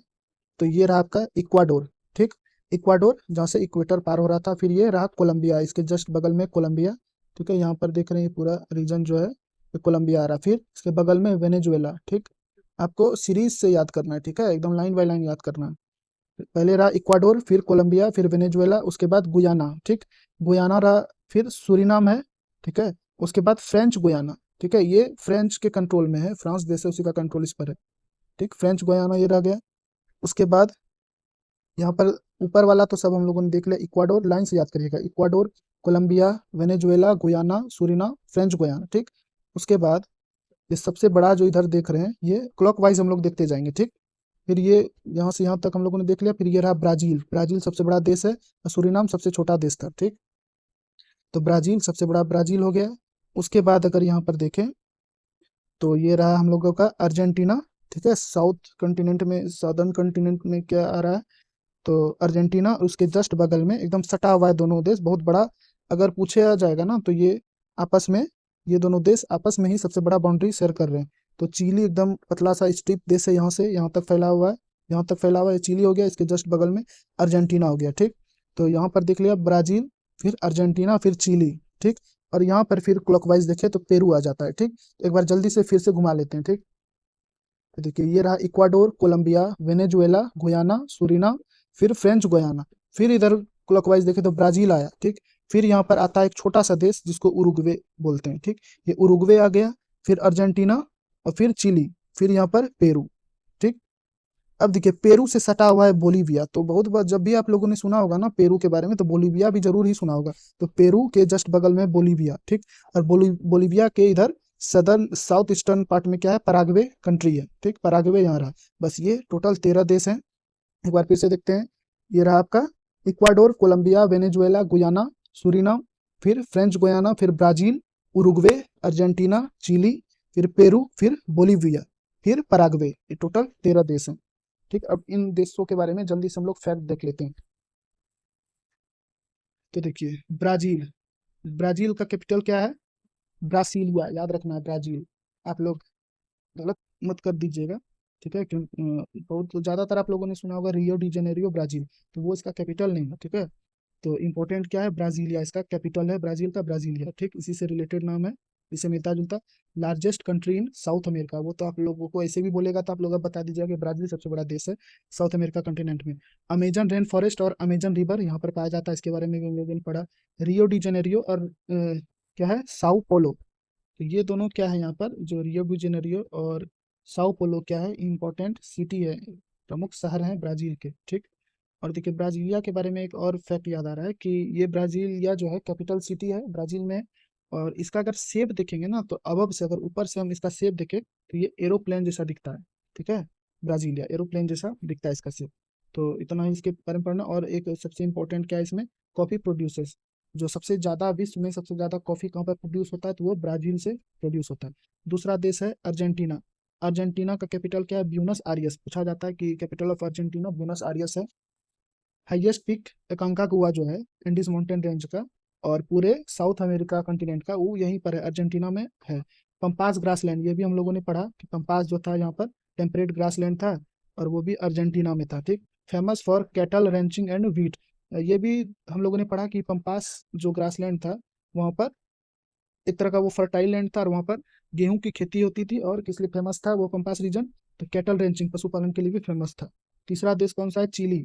चिली का कैपिटल का क्या है, सेंटियागो। पूछा जाता है, चिली चिली और पेरू पेरू दोनों के बारे में आप लोगों को ध्यान में रखना है। तो चिली का कैपिटल क्या है, Santiago. Longest north south country, तो लॉन्गेस्ट तो मैंने 100 बार अभी बोला होगा कि बहुत लंबा ये पतली स्ट्रिप जैसा एक देश है चिली, ठीक है। क्या है, longest north to south country Chile है, ठीक। अटकामा डेजर्ट यहीं पर पाया जाता था, चिली के बगल में ही, चिली और पेरू के बगल में पाया जाता था, ठीक। World's leading copper producer, copper यहाँ पर बहुत ज़्यादा होता है प्रोडक्शन, ठीक। अब अगला देखते हैं कौन सा देश है, तो पेरू देश। इसी पेरू देश जस्ट चिली, ऐसे चिली था तो यहाँ पर अभी आप लोगों ने देखा कि पेरू जस्ट इसके ऊपर में है। तो पेरू का कैपिटल भी याद रखना है, चिली और पेरू दोनों पूछा जाता है। तो पेरू का कैपिटल लीमा है। एंशियंट इनका सिविलाइजेशन यहाँ पर यहीं पर था, इसी रीजन में, ठीक है। इसको ध्यान में नहीं रखना आपको। फिर क्या है, माचू पिचू। माचू पिचू क्या है, तो ये एक तरह का सीटाडेल है। सीटाडेल मतलब दुर्ग, दुर्ग कह सकते हैं, सीटाडेल है, ठीक है। जो कि यही जो इनका सिविलाइजेशन है, इनका पीपल, इन्हीं के द्वारा बनाया गया था माचू पिचू, ठीक। Source region of Amazon river, ये भी बताया कि जो अमेजन रिवर का ओरिजिन कहाँ है, पेरू में, जो पेरू रीजन में जो एंडीज माउंटेन रेंज है वहीं से ये निकलता है, ठीक। बोलीविया दो देश के बारे में क्या फेमस है, बोलीविया, तो इसी के नीचे में था, हम लोगों ने देखा था ये पेरू रहा, और यहाँ पर इसे इसे बोलीविया था, और यहाँ पर इसे चिली देश सटा हुआ था, ठीक। तो बोलीविया कॉन्स्टिट्यूशनल कैपिटल इसका सुक्रे है, ठीक है। इसका बोलीविया का दो कैपिटल है, एक तो संवैधानिक कैपिटल बोले तो वो कौन सा है, सुक्रे। और एडमिनिस्ट्रेटिव मतलब प्रशासनिक कैपिटल क्या है, लेपाज, लापाज, ठीक। ये लैंड लॉक्ड कंट्री, ये इंपॉर्टेंट है, आपको याद रखना है कि जो बोलीविया है ये लैंड लॉक्ड कंट्री है। वो भी याद नहीं रखना है, आप मैप में देखे तो आपको याद हो जाएगा, आप ये सब आप ऐसे ही सही कर देंगे, ठीक है। ये था चिली, यहाँ पर था पेरू, और यहाँ पर था बोलीविया, ठीक। तो ये लैंड लॉक्ड कंट्री है, चारों तरफ जो बाउंड्री है ये लैंड बाउंड्री शेयर करता है, ठीक। लेक टिटिकाका यहीं पे था, बेलूविया बोलीविया, पेरू और बोलीविया का बॉर्डर पर था। हाईएस्ट नेविगेबल लेक, या सबसे ऊंचा नौकायन लेक भी इसको हिंदी में कहते हैं। वेनेजुएला, इसका कैपिटल क्या था, काराकास। वेनेजुएला का कैपिटल काराकास, ठीक। एंजल फॉल्स वेनेजुएला में ही है, ठीक। लार्ज पेट्रोलियम रिजर्व पाया जाता है, यही एक जो लार्ज पेट्रोलियम रिजर्व है ना, यही एक रीजन था जो कि यहाँ के प्रेसिडेंट को ट्रम्प उठा के ले गया, क्या आरोप लगाकर कि ये टेररिस्टिक एक्टिविटी में इन्वॉल्व है, ठीक। तो याद रखना है कि जो वेनेजुएला में क्या है, लार्ज पेट्रोलियम रिजर्व पाया जाता है। स्पेशली जो वेनेजुएला, जैसे मान लीजिए यहाँ पर वेनेजुएला, अच्छा वो मैप में कवर कर लेंगे, फिर भी यहाँ आपको बता दें, ये वेनेजुएला रहा, और ये जो कैरिबियन रीजन जो आता है अटलांटिक ओशियन में, यहीं पर रिजर्व पाया जाता है पेट्रोलियम का, ठीक। इसलिए इसको धर के ले गया था तो। और क्या है देखिए, ऑरिनिको रिवर यहीं पर बहता है, ऑरिनिको रिवर भी हम लोगों ने देखा था, जाकर गिर रहा था अटलांटिक ओशियन में, ड्रेन हो रहा था, ठीक। फिर सातवां देश कौन सा है, कोलंबिया। कोलंबिया का कैपिटल क्या है, बगोटा। कोलंबिया भी एक देश है जहाँ से इक्वेटर पार हो रहा था, ठीक। कोलंबिया ऐसे पढ़े थे, इक्वाडोर, कोलंबिया, वेनेजुएला, फिर क्या था, गुयाना, फिर सूरीनाम, फिर फ्रेंच गुयाना, ऐसे ही पढ़े थे हम लोग। फिर ब्राजील पढ़े थे, फिर उरुग्वे पढ़े थे, फिर अर्जेंटीना पढ़े थे, फिर चिली पढ़े थे, उसके बाद क्या पढ़े थे, चिली पढ़े थे, फिर पेरू पढ़े थे, उसके बाद बोलीविया पढ़े थे, यहाँ पे पराग्वे पढ़े थे, ऐसे ही याद रखना है आपको, ठीक। वही सीक्वेंस में याद रखना है जैसा मैंने बताया, फिर आपको कभी दिक्कत नहीं होगा। तो कोलंबिया, कोलंबिया का कैपिटल क्या था, Bogota. Only South American country with coasts on both the Caribbean sea and Pacific ocean, ठीक। ये एकमात्र अमेरिकन कंट्री, साउथ अमेरिकन, जिसका जो कोस्ट है वो दोनों जगह टच होता है, किससे, एक वेस्टर्न में इधर पैसिफिक ओशियन से भी टच होता है, और इधर साइड कैरिबियन सी से भी टच होता है, ठीक। इक्वेटर पासेस थ्रू इट, ये भी हम लोगों ने पढ़ा, आगे देखते हैं अब।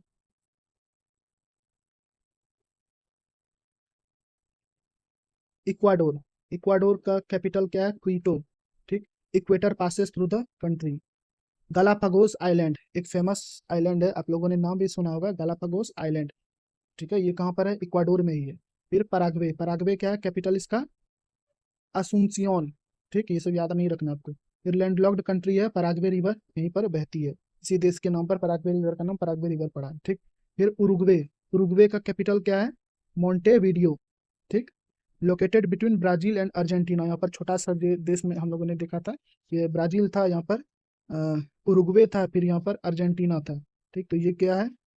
उरुग्वे था, किसके बीच में? ब्राजील और अर्जेंटीना के बीच में है। ठीक, पंपास ग्रासलैंड यहाँ पर भी फैला है, मेनली अर्जेंटीना में है, और कुछ पार्ट इसका जो है पंपास का उरुग्वे में भी फैला हुआ है। ठीक है, आपको फंसा भी सकता है कि उरुग्वे में जो ग्रासलैंड है उसको किस नाम से जाना जाता है, आपको याद रखना कि पंपास ग्रासलैंड अर्जेंटीना और उरुग्वे दोनों में है। फिर 11वां कंट्री गुयाना, गुयाना का capital George town, only English speaking country in South America, ये भी आपको याद रखना है कि साउथ अमेरिका में एकमात्र ऐसा देश जो कि इंग्लिश बोलता है वो है गुयाना। ठीक, गुयाना भी देखे थे हम लोग, कहाँ था? फिर सूरीनाम, कैपिटल क्या है इसका? पारामारिबो। ठीक, smallest independent country in South America, Dutch influence. इसके डच इन्फ्लुएंस का मतलब यहाँ क्या है कि ये जो था ना, पहले सूरीनाम जो था वो डच का इस पर ये कॉलोनी था। ठीक है, डच का कॉलोनियल रूल इस पर था, उपनिवेश था डच का, इसलिए यहाँ का जो लैंग्वेज है वो लैंग्वेज हो गया, फिर कल्चर हो गया, ये सब क्या है? डच से इन्फ्लुएंस्ड है। ठीक है, यहाँ का कल्चरल जो विशेषता देखेंगे वो डच का आपको दिखेगा, और इंग्लिश यहाँ पर नहीं बोला जाता, यहाँ पर डच लैंग्वेज बोला जाता है। ठीक, सूरीनाम। ठीक, फ्रेंच गुयाना, कैपिटल कायेने है। ठीक, ओवरसीज टेरिटरी ऑफ फ्रांस। तो ये जो फ्रेंच गुयाना है, इसका नाम में भी फ्रेंच है, तो आपको याद रखने में दिक्कत नहीं होगा कि जो फ्रेंच गुयाना है वो किसका टेरिटरी, जैसे हम लोगों ने नॉर्थ अमेरिका में देखा था कि हाँ, डेनमार्क का कंट्रोल किस पर था, तो डेनमार्क जो था, ग्रीनलैंड, वो डेनमार्क का पार्ट था, लेकिन उसका लोकेशन कहाँ था? तो नॉर्थ अमेरिका कंटिनेंट के आसपास में था, लेकिन यूरोपियन जो कंट्री है डेनमार्क, उसका उस पर कंट्रोल था। उसी तरह यहाँ पर क्या है कि ये जो फ्रेंच गुयाना है, ये तो पार्ट है साउथ अमेरिकन कंटिनेंट का, लेकिन इस पर अभी भी कंट्रोल किसका है? फ्रांस देश का कंट्रोल है। ठीक, इसीलिए इसका नाम फ्रेंच गुयाना है। यूरोपियन स्पेस एजेंसी जो है वो ईएसए, ईएसए का जो लॉन्च साइट है जिसका नाम है कोउराऊ, वो यहीं पर है। ठीक है, फ्रेंच गुयाना में है। यूरोपियन स्पेस एजेंसी जहाँ से ये लोग सैटेलाइट लॉन्च करते हैं वो यही फ्रेंच गुयाना में ही है। और ये क्या है? Overseas territory of France, France का ओवरसीज टेरिटरी है। ठीक, तो ये सारा कंप्लीट हो गया, तो ये इतना पढ़ लेना आपके लिए इनफ होगा, इससे ज़्यादा आपको पढ़ना भी नहीं है, और लगभग हम लोगों ने सारा इंपॉर्टेंट फैक्ट्स जो भी एग्जाम में पूछे जाते हैं सब कुछ कवर किया, अच्छे से मैप देख कवर कर लिया है। एक बार फिर से हम लोग ये पॉलिटिकल मैप, जैसा कि मैंने पहले बताया था कि लास्ट में देखेंगे, तो देख लेते हैं जल्दी से। तो देखिए, फिर से एक बार वही सीक्वेंस में पढ़ेंगे। तो देखिए, यहाँ पर रहा आपका इक्वाडोर। ठीक, फिर कोलंबिया, फिर वेनेजुएला। ठीक, देखिए कोलंबिया के बारे में मैंने बताया था कि एकमात्र ऐसा देश है जिसका कोस्ट पैसिफिक ओशियन में भी टच करता है और कैरिबियन सागर में भी टच करता है, तो यहीं पर था। ये हो गया आपका कोलंबिया। फिर इसके जस्ट बगल में वेनेजुएला, वेनेजुएला का जो पेट्रोलियम रिजर्व है वो ज़्यादातर इस रीजन में, ये जो नॉर्थ अटलांटिक महासागर, मतलब अटलांटिक महासागर क्षेत्र है, यहीं पे इसका ज़्यादातर रिजर्व है पेट्रोलियम का, सबसे बड़ा अगर बोल सकते तो यहाँ पर है। फिर ये रहा आपका गुयाना, ये सूरीनाम। ठीक है, सूरीनाम। और इस पे हम लोगों ने पढ़ा कि यहाँ का जो कल्चर है और लैंग्वेज है, ज़्यादातर ये डच का इन्फ्लुएंस यहाँ पर देखा जाता है। ये French Guiana, overseas territory of France. फिर ये रहा ब्राज़ील। उसके बाद यहाँ पर देखे थे हम लोग उरुग्वे, उरुग्वे ये रहा। ठीक है, किसके बीच में पढ़े थे? कि अर्जेंटीना और ब्राज़ील के बीच में, ये रहा अर्जेंटीना। इसके जस्ट बगल में चिली, ये रहा लंबा सा देश, जो कि सबसे लंबा देश है नॉर्थ टू साउथ में, साउथ अमेरिकन कंटिनेंट का चिली हो गया। फिर यहाँ पे रहा पेरू, आपका पेरू है ये, और इसके जस्ट बगल में यहाँ पर बोलीविया है।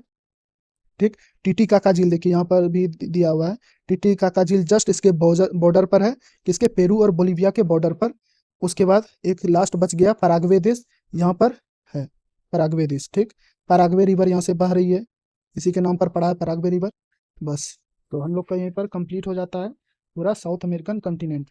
थोड़ा सा बड़ा हो गया, लेकिन जितना मैंने सोचा नहीं था उतना बड़ा हो गया, लेकिन कोई बात नहीं, हम लोग अच्छे से समझ लिए हैं, उतना ही काफ़ी है। तो आई होप कि आपको ये वीडियो पसंद आया होगा और ये आपके एग्जाम के पॉइंट ऑफ व्यू से बहुत ही इम्पोर्टेंट साबित होगा। तो थैंक यू। अगला वीडियो हम लोग जल्दी ही लाएंगे, इसमें थोड़ा लेट हो गया, लेकिन अगला वीडियो इम्पोर्टेंट रहेगा। तो मोस्ट प्रोबेबली ऐसा है कि हम लोग जो यूरोप है उसको कवर करेंगे, ठीक है, क्योंकि यूरोप से भी बहुत सारे एग्जाम में फैक्ट बनते हैं। और तो यूरोप करेंगे, फिर एशिया करेंगे, फिर अफ्रीका का करेंगे, फिर हम लोग जो बच गए बाकी ऑस्ट्रेलिया फिर और है उसको कवर करेंगे। तो तब तक के लिए आप लोग पढ़ते रहिए और थैंक यू।